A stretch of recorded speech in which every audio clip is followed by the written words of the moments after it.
एक समय की बात है, एक राज्य में एक प्रतापी राजा राज करता था।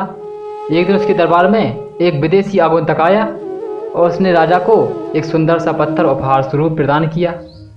राजा वह पत्थर देखकर बहुत प्रसन्न हुआ। उसने उस पत्थर से भगवान विष्णु की प्रतिमा का निर्माण कर उसे राज्य के मंदिर में स्थापित करने का निर्णय लिया और प्रतिमा निर्माण का कार्य राज्य के महामंत्री को सौंप दिया।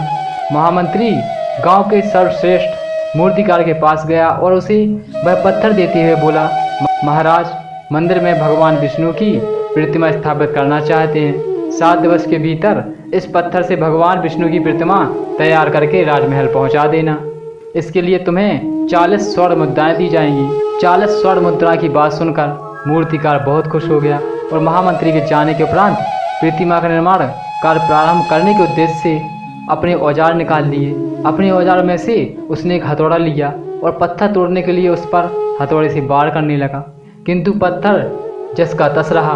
मूर्तिकार ने हथौड़े के कई बार पत्थर पर किए, लेकिन पत्थर नहीं टूटा। 50 बार प्रयास करने के उपरांत मूर्तिकार ने अंतिम बार प्रयास करने के उद्देश्य से हथौड़ा उठाया, किंतु यह सोचकर हथौड़े पर प्रहार करने के पूर्व ही उसने अपना हाथ खींच लिया कि जब 50 बार प्रयास करने से पत्थर नहीं टूटा तो अब क्या टूटेगा। वह पत्थर लेकर वापस महामंत्री के पास गया और उसे वह पत्थर वापस कराया कि इस पत्थर को तोड़ना नामुमकिन है, इसलिए इससे भगवान विष्णु की प्रतिमा नहीं बन सकती। महामंत्री को राजा का आदेश किसी भी स्थिति में पूर्ण करना था, इसलिए उसने भगवान विष्णु की प्रतिमा निर्मित करने का कार्य गांव के एक साधारण से मूर्तिकार को सौंप दिया। पत्थर लेकर मूर्तिकार ने महामंत्री के सामने ही उस पत्थर पर हथौड़े जैसे ही प्रहार किया, वह पत्थर एक बार में ही टूट गया। पत्थर टूटने के बाद मूर्तिकार प्रतिमा बनाने में जुट गया। इधर महामंत्री सोचने लगा कि काश पहले मूर्तिकार ने ही अंतिम प्रयास और किया होता तो वह सफल हो गया होता और 40 स्वर्ण मुद्राओं का आज वो हकदार होता।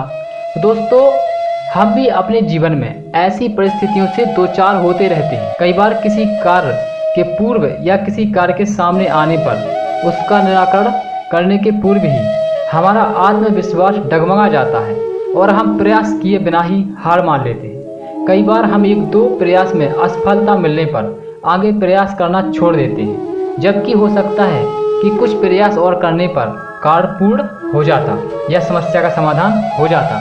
यदि जीवन में सफलता प्राप्त करनी है तो बार बार असफल होने पर भी तब तक प्रयास करना नहीं छोड़ना चाहिए जब तक कि सफलता नहीं मिल जाती। क्या पता जिस प्रयास को करने से पूर्व आप हाथ खींच लें वही हमारा अंतिम प्रयास हो और उसमें हमें कामयाबी प्राप्त हो जाए। इसलिए दोस्तों, हमें कभी भी असफलताओं से हारना नहीं है और सफलता के प्रयास में लगा ही रहना है दोस्तों, ठीक है। अगर दोस्तों आपको कहानी पसंद आई है तो चैनल को सब्सक्राइब कर सकते हो। मिलते हैं नेक्स्ट वीडियो में ऐसी नई कहानी के साथ। तब तक सभी दोस्तों को